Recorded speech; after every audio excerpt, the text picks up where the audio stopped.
Vámonos a la Poza Rica, 70 aniversario, municipio libre, 20 de noviembre de 1951, 2021. Gloria al gran arquitecto del universo en las alturas, paz, trabajo, progreso y fortuna a todos los costarricenses de buena voluntad. Vinicio García Ramírez. Pasajes históricos de Poza Rica, desde sus primeros habitantes, desde el año 800 después de Cristo al año 2021, quinto municipio portador de riqueza al tesoro estatal. Año 800 después de Cristo, descubrimiento de piezas arqueológicas y base piramidal que demuestran asentamientos totonacos en el ahora municipio de Poza Rica, Veracruz. Cultura totonaca. Inició en el año 300 después de Cristo al año 1520 después de Cristo. Siglo XXI. El lenguaje totonaca ha sido utilizado por Estados Unidos con fines militares, debido a su complejidad y difícil traducción. En la zona de Papantla, los indígenas ya quemaban el chapopote, iniciando el alumbrado con petróleo. En este año, Carlomagno es coronado emperador del Sacro Imperio Romano por el Papa León III en Roma. Año de 1783. Reales ordenanzas para la minería de la Nueva España. Esta legislación determinaba por primera vez que toda la riqueza extraída del subsuelo, incluyendo el petróleo, bitúmenes o jugos de la tierra, de acuerdo con la designación de la época, era patrimonio de la Real Corona y por lo tanto solo ella tenía la potestad de conceder a los particulares el derecho de explotarla mediante denuncio.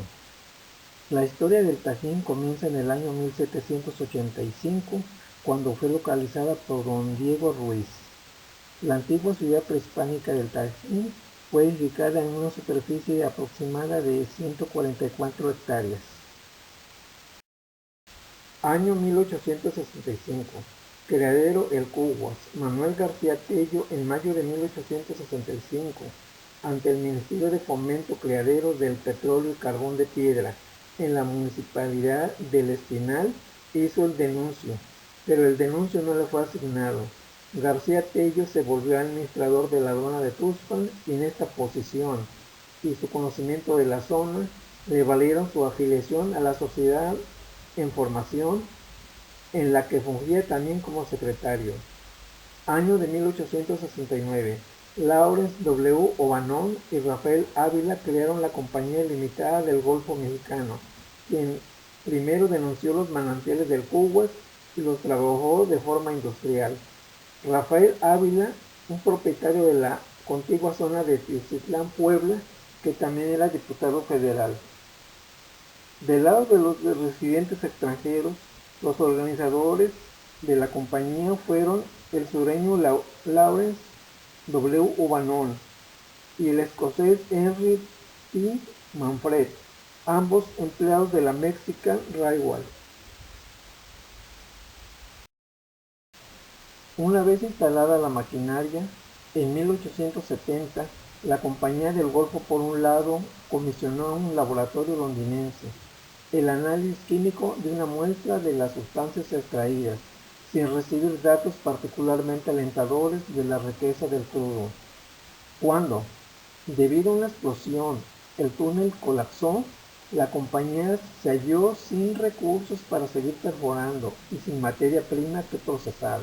Ante esta situación, en 1871, los directores intentaron conseguir fondos en Europa. Sin embargo, en los círculos financieros del viejo continente, los negocios mexicanos eran vistos con gran pesimismo. Ya para 1872, las operaciones estaban paralizadas, la maquinaria se abandonó y es probable que la posesión hubiese expirado por la falta de actividad. Poco después, los accionistas reclamaron la disolución oficial de la empresa. Año 1872. El origen del nombre. Parcelamiento del lote Poza Rica, por José Victoriano Huerta Márquez. Vámonos a la Poza Rica. Frase que escuchaban invitando a irse a bañar a los topógrafos. A fuerza de repetición diaria, por parte de los lugareños. Así se le nombra al lote en cuestión. El nombre quedó oficialmente registrado en los informes enviados a la Presidencia de la República. El fraccionamiento se hizo oficial y quedó concluido el 7 de diciembre de 1876 en el decreto 32. Después de los trabajos de edición, quedó concluido que la Poza Rica le tocó una superficie de 76 parcelas de 80 hectáreas cada una. Regresando al Cuguas, el cónsul norteamericano en Tuxpan en 1874 ofreció la referencia más explícita: la calidad muy defectuosa del queroseno producido, a su vez causada por la falta de experiencia y capacidad técnica de las personas involucradas, explica el fracaso de la empresa. Por 10 años la propiedad permaneció improductiva, hasta que denuncié los manantiales y todos los bienes abandonados. Monté uno de los alambiques en Papantla, donde llevaba el petróleo crudo en lomo de animales y vendía 65 centavos el galón. Así produje y vendí 4,000 galones de queroseno de buen grado. En abril del año siguiente recibió la posesión del registro, aunque para entonces ya extraía el aceite, sin hacer más que recolectarlo en las obras abandonadas. Para promover su producto, Autry presenta una muestra en la Exposición Industrial de Querétaro de 1882, condecorado con diploma y medalla de oro, como producto de primera clase en la categoría de aceites y resinas. A partir de mediados de la década de 1880, llegaron a México flujos extraordinarios de recursos financieros que venían principalmente de Estados Unidos y Europa. Las áreas donde estos capitales invirtieron fueron los ferrocarriles, la minería, las manufacturas industriales, los servicios públicos y el petróleo, entre otras. Desafortunadamente, la firma del Tratado de Reciprocidad Comercial entre México y Estados Unidos de 1883, el cual contemplaba la importación libre del queroseno estadounidense, pero que nunca entró en vigor, había desanimado a un posible comprador de Nueva York. Las actividades petroleras de Autry terminaron con la promulgación del Código de Minería en 1884, que liberó la explotación del petróleo en terrenos de propiedad particular.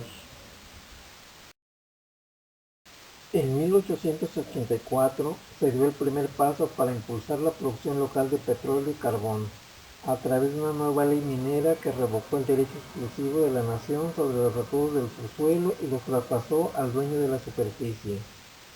El Cuguas, perteneciente a los terrenos de la hacienda Nextalpan, hoy Palmasola, fueron posteriormente vendidos por Pedro Tremaris, propietario en turno, al británico Percy N. Forder, quien lo bautizó como Fordero. Año de 1898. Se funda la Oilfields of México por Percy N. Forder para explotar el Cuguas, tierras que formaban parte de la hacienda de Palmasola. Forder logra acercarse a la élite política porfiriana y conseguir el apoyo del dictador para sus proyectos. Como primer obstáculo a los trabajos de las empresas se hallaba la falta de comunicaciones, sin líneas ferrocarrileras que atravesaran la comarca ni un camino vecinal tuvieron a su favor las compañías para el transporte de materiales que necesitaban en las exploraciones y más tarde para la instalación industrial. El problema principal al que se enfrentó Forder fue transportar el equipo comprado en Nueva York, del puerto de Veracruz a la zona del Cuguas. Una parte fue llevada sobre balsas a través del río Tecolutla. Walter Pierce Oil Company en 1887 instala refinerías en las ciudades de México, Tampico, Veracruz y Monterrey, con buques tanque de su propiedad. Pierce traía el crudo desde Pensilvania para abastecer sus refinerías en México, las cuales sumaban una capacidad de 900 barriles diarios, en las que se producían queroseno, gasolina, parafina, aceites y grasas lubricantes. Así la primera obra que se ofreció a las compañías antes de la perforación de los pozos fue la que tenía por objeto facilitar las comunicaciones. Como Furber no contaba con los medios financieros, Pearson le ofreció construir un ferrocarril y un oleoducto de 6 pulgadas que conectaría al Furdero con Tuxpan. La Oilfield South México se comprometía, a cambio de aquellas obras, a vender exclusivamente a la Pearson y Son no menos de 60,000 barriles de crudo por mes, durante un periodo de 12 años y a un precio de 51 centavos por barril. Ferrocarril Tuxpan-Furdero. La vía se construyó en un lapso de 5 años. En 1908 se terminó el desarrollo de los 82 kilómetros. Año de 1908. Pearson en agosto organizó una compañía distribuidora independiente de la S. Pearson y Son, la Compañía de Petróleo del Águila, con lo cual entró firme y decididamente al negocio de la distribución al menudeo de productos refinados en el mercado mexicano. Los pozos que el Águila perforó en los primeros tiempos no rendían un producto mayor de 2,000 a 3,000 barriles diarios, y la empresa que había establecido una refinería en Minatitlán se vio obligada a importar petróleo americano. Marzo de 1908. En entrevista con el periodista James Krillman, el presidente José de la Cruz Porfirio Díaz Mori declara que México está listo para la democracia y que aceptará con gusto a la oposición en las siguientes elecciones. Personalidades del dictador utilizaron el tráfico de influencias para hacer muy productivo el negocio petrolero de la Compañía El Águila. No obstante su éxito comercial, el Águila seguía dependiendo del poco petróleo que la S. Pearson y Son producía y del que importaba de Estados Unidos, situación que no duró mucho tiempo. El pozo más productivo que la compañía pudo localizar en toda su historia brotó a fines de diciembre de 1910, en el campamento de Potero del Llano, al noreste de Tuxpan, identificado con el número 4, con fuerza de 100,000 barriles diarios.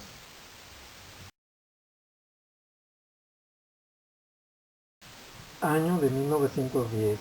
Las compañías petroleras El Águila y la Huasteca son los líderes de la industria petrolera en esa época, con 3,634,000 barriles de producción anual.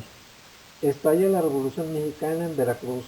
Cándido Aguilar y Rosendo Garnica inician el levantamiento revolucionario el 19 de noviembre, un día antes de la fecha acordada, luchando contra las fuerzas federales en Coscomoatepec, Veracruz. A pesar de la violencia y la xenofobia de esos tiempos, el capital estadounidense creció durante la revolución, estimulada por la creciente industria petrolera.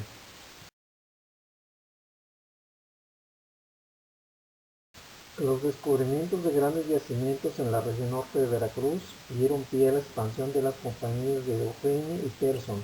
La escala de sus operaciones creció extraordinariamente y pronto pudieron competir en los mercados de Estados Unidos, Europa o América Latina. Del mismo modo, la producción general de la industria petrolera dio un salto considerable, pasando de 3,6 millones de barriles anuales en 1910 a 12 millones y medio en 1911, y de ahí en adelante se incrementaría año con año sin parar, hasta 1921, cuando alcanzó el nivel máximo y México ocupó el segundo lugar como productor mundial. Ante la competencia entre dos gigantes de la industria petrolera mundial, la Standard Oil y la Royal Dutch Shell, en 1914, Fairburn terminó por vender sus propiedades a la compañía petrolera El Águila.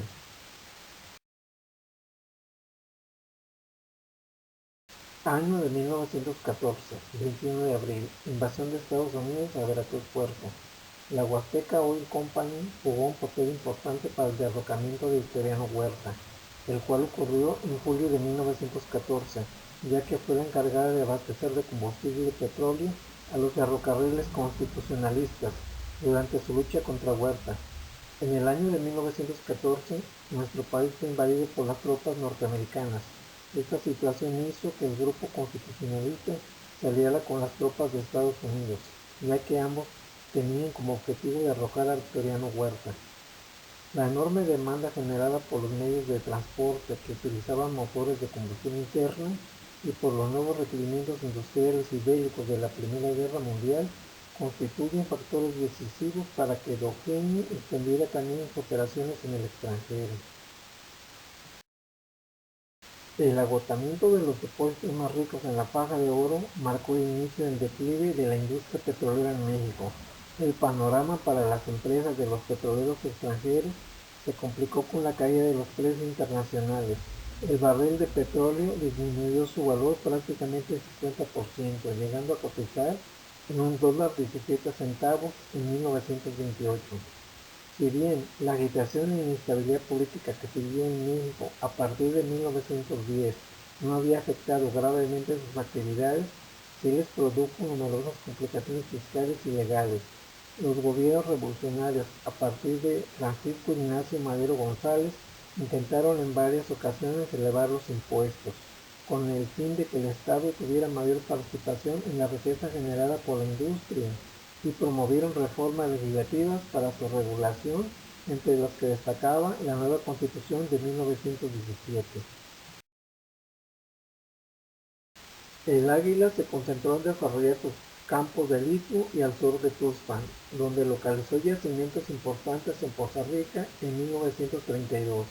La decisión más sobresaliente de estos años fue la de construir una refinería cerca de la Ciudad de México, con capacidad inicial de 7.500 barriles diarios.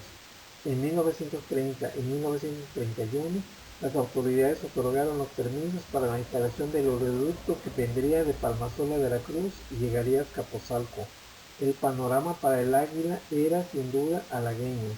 Sin embargo, la crisis económica mundial dio lugar a una reducción dramática de la demanda de los productos petroleros y los precios cayeron nuevamente. El crack de la Bolsa de Valores de Nueva York en 1929 trajo una grave crisis económica global que duró muchos años. En 1934 los precios volvieron a subir. La compañía pudo explotar el rico yacimiento de Costa Rica, que la llevó a ser la productora más importante hasta la expropiación cardenista de 1938. Campo petrolero Costa Rica, 1930. El 30 de enero de 1930 se reanudó la perforación del pozo Costa Rica 2, que se había suspendido en diciembre de 1927. La llegada de los trabajadores petroleros se dio por etapas. Los primeros que llegaron se asentaron en Poza de Cuero y los segundos en el lote Poza Rica, atraídos por los magníficos salarios. Los efectos de la crisis económica mundial golpeaban a todos. La ranchería creció aceleradamente, pues a partir de 1933 y 1934 el campo de Poza Rica intensificó su fama por el apogeo laboral, lo que dio pie a que arribara al lugar personas de distintas partes del país en busca de empleo y mejores condiciones de vida, por lo que la población se incrementó. Hay que recordar que el país inicia un proceso de industrialización, por ello se inicia un proceso de inmigración del campo a ciudad. El crecimiento laboral y la producción de petróleo, que va en aumento, fueron de gran trascendencia en la economía nacional.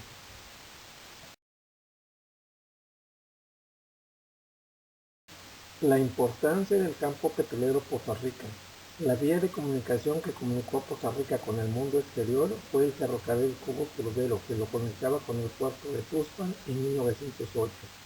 Por vía aérea fue hasta 1921 cuando la Compañía Mexicana de Transportes Aéreos estableció la línea México-Tuxpan, primera de la República. Para 1935, la empresa Comunicaciones Aéreas de Veracruz cubría prácticamente a la entidad con servicios locales. Carretera costera del Golfo. Entre 1941 y 1944, el camino Teciutlán, Casitas, Tecolutla, Papantla, Poza Rica dio servicio de comunicación hacia Jalapa. En 1951, la México-Poza Rica-Tuxpan, la carretera federal, fue que nos conectó con el centro del país.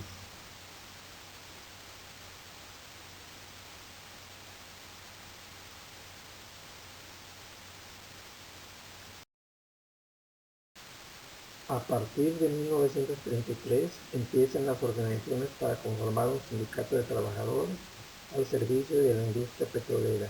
Sin embargo, los que intentaban organizar y consolidar un grupo de lucha se vieron obligados a realizar las reuniones de manera clandestina, debido a que la compañía El Águila tenía a su servicio guardias blancas que tenían órdenes de disipar cualquier revuelta o grupo al comenzar a organizarse. El antecedente de la sección 30 del Sindicato de Trabajadores Petroleros de la República Mexicana de Costa Rica se consolida el 9 de julio de 1934 como sección 2. Surgió como célula adherida a la sección 1 del Sindicato de Obreros y Empleados de la Compañía Mexicana El Águila de Ciudad Madero. Después de meses de mucho trabajo de organización y planificación de parte de los trabajadores de distintas compañías petroleras, se formó el Sindicato de Trabajadores Petroleros de la República Mexicana. Un 15 de agosto de 1935 quedó formalmente constituida la organización gremial. El registro oficial del sindicato se dio el 27 de diciembre de 1935. Expropiación petrolera. Luego de una larga serie de conflictos laborales entre trabajadores y compañías petroleras, el presidente Lázaro Cárdenas decretó el 18 de marzo de 1938 la expropiación de la industria petrolera. La expropiación petrolera, el control directo de un recurso estratégico para la economía y el futuro de la nación. La Segunda Guerra Mundial generó que el petróleo mexicano atravesara por una situación no grata, debido a que los países europeos no estaban en su mejor momento para consumir y comprar el petróleo mexicano, y también porque en Estados Unidos continuaba la lucha contra el Standard Oil Company. El gobierno estadounidense había planteado el problema de someter al arbitraje de extraños la cuestión del petróleo. Ante dicho pronunciamiento, el gobierno de México contesta diciendo que si el gobierno de Estados Unidos reconocía a México el derecho de aplicar sus leyes debido a la expropiación, el pago de indemnización era el único aspecto que se iba a debatir, y tal pago debía ser una cantidad que fuera posible de pagar. Nacimiento de Petróleos Mexicanos. Concentrar y coordinar toda la infraestructura de las compañías expropiadas resultó un problema demasiado complejo que el gobierno intentó resolver creando dos instituciones en junio de 1938. Petróleos Mexicanos, que se encargaría de la exploración, producción y refinación, y la distribuidora de Petróleos Mexicanos. En un principio Pemex tuvo que mantener la producción y el mercado de hidrocarburos. En ese sentido, el primer problema que enfrentó fue la restricción a las exportaciones mexicanas de petróleo, ocasionadas por el bloqueo económico que las compañías petroleras impusieron a México, luego de que el gobierno expropió sus bienes. Los efectos de esta medida arbitraria no afectaron severamente a Pemex, pues por un motivo u otro nunca faltaron compradores. Nuestro mercado interno consumía la mayor producción de refinados petrolíferos y quedaba muy poco para surtir a mercados extranjeros. Con el bloqueo de las exportaciones de petróleo mexicano, las empresas expropiadas trataron también de impedir que los fabricantes de insumos para la industria petrolera abastecieran a Pemex. Con el advenimiento de la Segunda Guerra Mundial, Estados Unidos y México se encontrarían en una fase de cooperación estratégica. Las presiones de la guerra acercaron el económico a México y Estados Unidos, ya que este carecía de buques y dependía de México con la mano de obra y materias primas. Después de la reunión fronteriza entre Rusia y Ávila Camacho en 1943, se creó la Comisión de Cooperación Económica México-Estados Unidos para tratar problemas de interés mutuo. Aproximadamente 90% de los productos importados por México durante la guerra provenían de Estados Unidos, y este absorbía el 80% tradicional de las exportaciones mexicanas.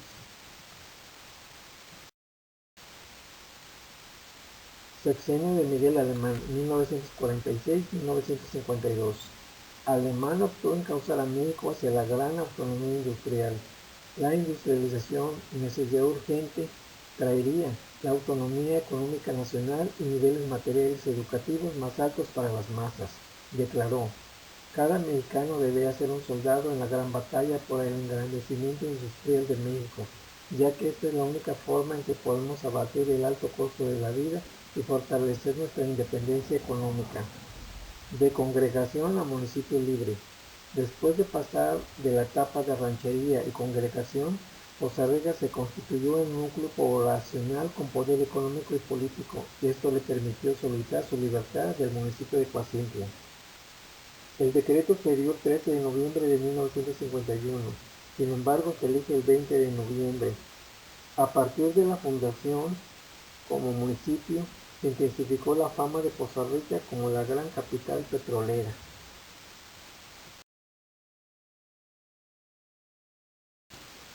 Escuela Secundaria Salvador Díaz Mirón de Poza Rica, 1951. El profesor y director de la escuela Rafael Pérez López tramitó en la Ciudad de México ante la Secretaría de Educación Pública en la clave escolar. Se presentó ante la profesora Soledad Amaya Solórzano, jefe del Departamento de Escuelas Secundarias de la SEP. Pérez López le expuso la situación y la jefa le dio el registro número 15/561/1, no sin antes decirle que tenía el honor de recibir el primer registro de provincia. Palacio Municipal. La obra mural realizada en Poza Rica, Veracruz, fue muy importante y significativa para María y Pablo O'Higgins. Para la técnica empleada de cerámica opaca se tuvo que recurrir a una industria de cerámica establecida en Monterrey, Nuevo León. La década de 1960 a 1970, el incremento de población se asocia a que el distrito tenía un 59% de reservas de petróleo y el 27% de gas, un complejo petroquímico y de refinación. En esa década aparecen también empresas dedicadas al ramo de la construcción. Se establece la Comisión Federal de Electricidad y aparecen los primeros medios de comunicación como la radio, televisión y algunos diarios locales. Inicios de la era espacial en México. México es un país muy grande y sus regiones no se han desarrollado en el mismo espacio-tiempo. En 1957, cuando el Sputnik era lanzado por la Unión Soviética y daba comienzo la carrera por la conquista del espacio, en San Luis Potosí se construyó el primer cohete. En la Universidad Autónoma de San Luis Potosí, unos meses antes, información técnica sobre la construcción de cohetes se había llegado a manos del director de la Escuela de Física, Gustavo del Castillo. Cuando la Unión Soviética inauguró la era espacial, el grupo de profesores y estudiantes potosinos ya trabajaban en el desarrollo y construcción de un cohete propio, el primer intento por elevar un cohete de combustible sólido. Era noviembre de 1957 y el cohete estalló sin elevarse de la torre de lanzamiento. No fue sino hasta el 28 de diciembre, un mes después, que hubo el primer lanzamiento exitoso. El cohete de 8 kilómetros de peso y 1.70 metros de largo se elevó 2.500 metros. México estuvo inmerso en la cadena espacial. Como resultado, se diseñaron y construyeron y lanzaron los primeros cohetes mexicanos conocidos como SST-1 y SST-2. En 1960 se estableció un convenio entre México y Estados Unidos para formar la Comisión México-Estados Unidos para la Observación en el Espacio, con el objeto de monitorear los programas estadounidenses Mercurio y Géminis. El 31 de agosto de 1962, por decreto del presidente Adolfo López Mateos, se creó la Comisión Nacional del Espacio Exterior.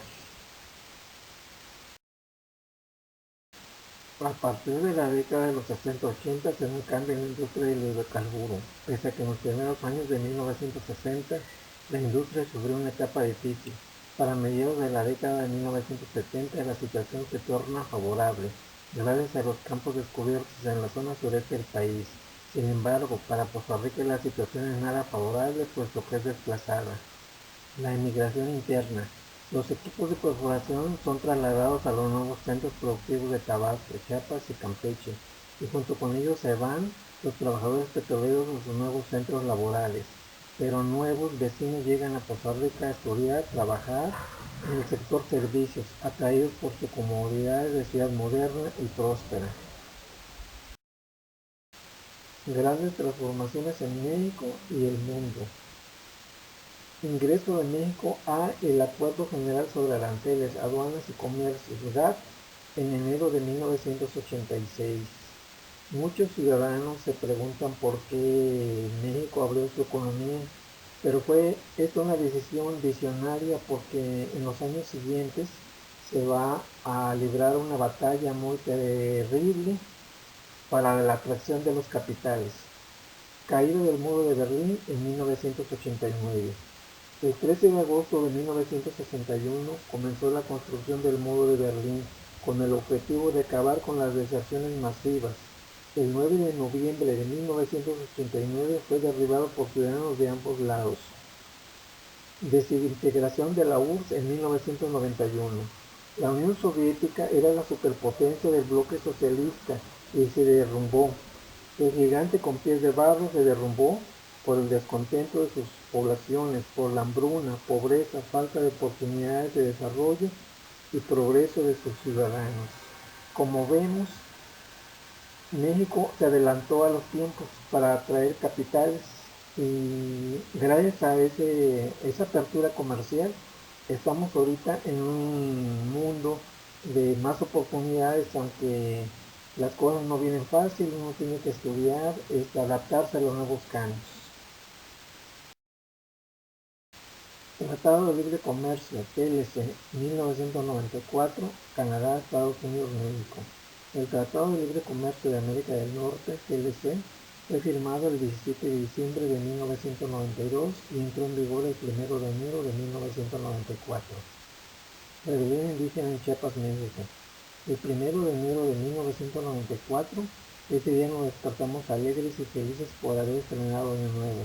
Pero al encender la televisión o radio, nos angustiamos por la posible escalada de violencia e invasión norteamericana por el surgimiento del ejército zapatista y su comandante Marcos. Pasaron los años y siguen con sus aldeas caracoles pensando en un mundo mejor para la gente indígena, el cual nunca llega a cumplir sus anhelos de mejoría, ya que el mundo se rige por la competencia en todos los ámbitos de la vida moderna. El ingreso de México a la Organización Mundial de Comercio se concreta el 1 de enero de 1995. El 4 de octubre de 1999 en Costa Rica nunca se olvidará. Una gran parte de la ciudad se inundó por las torrenciales lluvias que azotaron las tierras del estado de Hidalgo y Puebla. Esta agua bajó por el río Cazones e inundó las partes bajas de Costa Rica y de las ciudades aledañas también por el desbordamiento de los diferentes ríos que pasan por la región. Las pérdidas fueron cuantiosas para los comercios, servicios, casa, habitación, vías de comunicación terrestre. Los costarricenses y la región habían sobrevivido a la gran crisis de 1994 con el gobierno entrante de Ernesto Zedillo y ahora ocurrió esta desgracia, pero nos hemos levantado. Costa Rica y el Paleocanal de Chicontepec. Chicontepec es un proyecto de alta complejidad debido a la topografía de la región y el tipo de yacimiento considerado no convencional, por sus características petrofísicas y la relativa baja presión. Sin embargo, buscando perfilarse como el primer proveedor de hidrocarburos en el país para los próximos 25 años. El proyecto del Paleocanal de Chicontepec, desarrollado en 2008-2010, trajo una gran ilusión para el sector productivo de Costa Rica y la región. Se construyó infraestructura en servicios para atender a la clase trabajadora que llegó con las inversiones. La caída de los precios internacionales del petróleo en 2010 hizo incosteable perforarle en el Paleocanal. De $140 el barril cayó a $30. Empezó a fluctuar el precio y volvió a caer su valor en 2016. Esta crisis petrolera hizo que las empresas salieran de Costa Rica y con ellas su personal nacional y extranjero. Y llegó una nueva crisis laboral que perdura hasta nuestros días en este año 2021. Beneficios del neoliberalismo 2010-2019. Por pertenecer al mercado de Norteamérica, México recibe rápidamente cualquier aparato tecnológico que se invente, rápidamente en cualquiera de los países del G20. ¿Cómo nos han transformado la vida los smartphones y el uso de equipos de cómputo portátiles de vanguardia? A mí me ha ayudado mucho. Año de nacimiento de Facebook, 2004. Hoy Meta, 2021. Año de nacimiento de YouTube, 2005. Año de nacimiento de Twitter, 2006. Año de nacimiento de Messenger, 2008. Año de nacimiento de WhatsApp, 2009. Universidad Abierta y a Distancia de México, UNADEM, 2012. Educación Media Superior Prepa Línea ACEP, 2014. Y así, cada día recibimos más tecnología para nuestro desarrollo personal. Final de era contemporánea y principios de la era post-COVID-19. La epidemia de COVID-19 que nació en Wuhan, provincia de Hubei, en China, en diciembre de 2019, nos agarró por sorpresa en 2020 a todo el mundo. Por la globalización de las actividades económicas, el tránsito de pasajeros a este país asiático es muy intenso, por eso la epidemia se extendió muy rápido. En Costa Rica hemos tenido un alto nivel de contagio porque somos una ciudad media muy importante de México. Aquí existen los servicios de hospitalización más importantes de la zona Golfo Centro y los enfermos se atienden aquí. A continuación les presento datos estadísticos recientes. 6.667 casos confirmados en Costa Rica hasta el 2 de noviembre del 2021. 869 funciones en Costa Rica hasta el 2 de noviembre del 2021. Así que a cuidarnos porque las enfermedades están a la vuelta de la esquina. Casos positivos acumulados de COVID en Costa Rica de Hidalgo.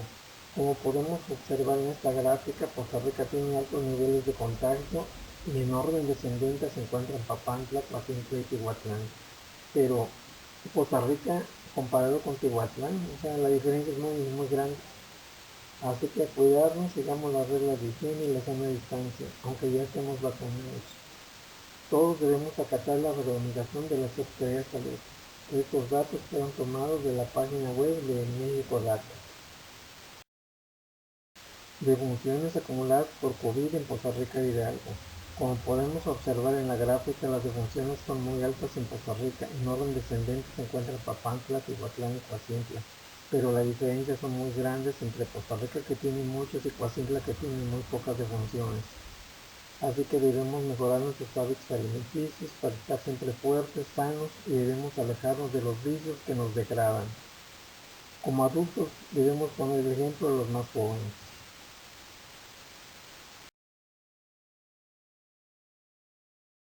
Datos de COVID-19 en el municipio de Costa Rica de Hidalgo. Distribución de casos confirmados según rango de edad y sexo. Como podemos observar en la presente gráfica, los jóvenes de entre 20 años a 39 son las víctimas que han caído en las garras de ese terrible monstruo asiático. De los enfermos, los varones son los más afectados, así que a cuidarnos y seguir las indicaciones desde las autoridades sanitarias.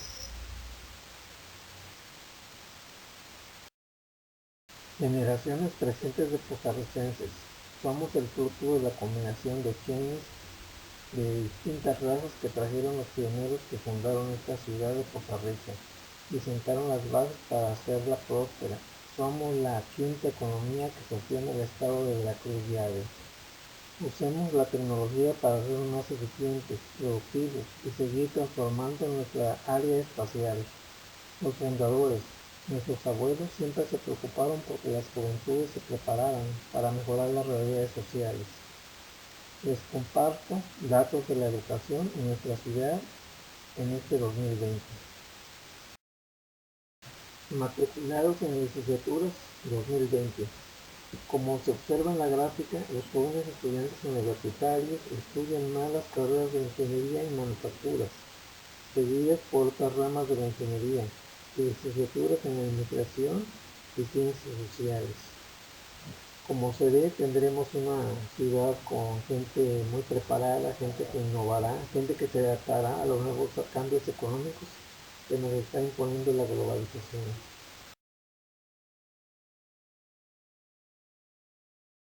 Nuestros recursos naturales. El acuífero Costa Rica se ubica en la porción norte del estado de Veracruz y abarca una porción también al norte del estado de Puebla. El área del acuífero es de 2.780 kilómetros cuadrados, aunque el área de explotación es solo de 60 kilómetros cuadrados. Tenemos agua, tierras muy fértiles, vestigios arqueológicos, energía, preparación académica y muchas ganas de triunfar. En agosto pasado nos visitó el huracán Grace y con sus aguas fertilizó las tierras para que nunca nos falte comida. El mundo, como lo hemos conocido, se transformará en los próximos años por la robótica. Así que adaptémonos al cambio en curso, dejemos el mundo de la información y seamos parte de la sociedad del conocimiento. Costa Rica, año 800 después de Cristo, al año 2021 igual a 1221 años. Han transcurrido desde que los primeros humanos habitaron esta zona del Totonacapan. 70 años que celebramos hoy como municipio libre. Es un lapso corto de espacio-tiempo. Sí, que hemos evolucionado y transformado nuestro entorno. Datos de Costa Rica y Hidalgo. Población 189.457 habitantes. Datos del 2020. Viviendas habitadas 55.075. Acceso a Internet 62.3%. Viviendas con computadora 42.4%. Viviendas con celular 91.5%. En 1885, David A. Wells, economista y político estadounidense, viajó a México para conocer el medio físico y la historia, pero también la situación política, social e industrial. Aquella lámpara representaba a los ojos de Wells la cosa más notable e interesante en México, pues nada era mejor que una llama ardiendo, iluminando en la noche para alcanzar el conocimiento y despertar el deseo de superación. Era el germen del progreso sembrado por el ferrocarril, el cual llevaría al humilde y aislado campesino mexicano influencias de civilización y engrandecimiento humano, más poderosas que todas las ejercidas por la Iglesia y el Estado en los últimos 3 siglos. En 1885 era una lámpara de queroseno. Hoy en 2021 es tener internet y una computadora en el hogar. Amigos costarricenses, espero que este video los haga reflexionar por el Costa Rica que merecemos y el cual debemos construir. Cuidémonos y cuidemos el medio ambiente. Comunidad de Costa Rica, que el éxito y la fortuna venga a todos ustedes. Reciban un fraternal abrazo por este cumpleaños 70 de nuestro municipio. Dionisio García Ramírez. Amigos y simpatizantes, si gustan pueden hacer donativos a mis cuentas de Bancoppel y a PayPal. Los donativos serán utilizados para continuar mis estudios y pueden donar la cantidad que gusten en forma recurrente. Muchas gracias. Dionisio García Ramírez. También les dejo las referencias de mi trabajo, igual que la bibliografía, por si gustan consultarlos. Gracias.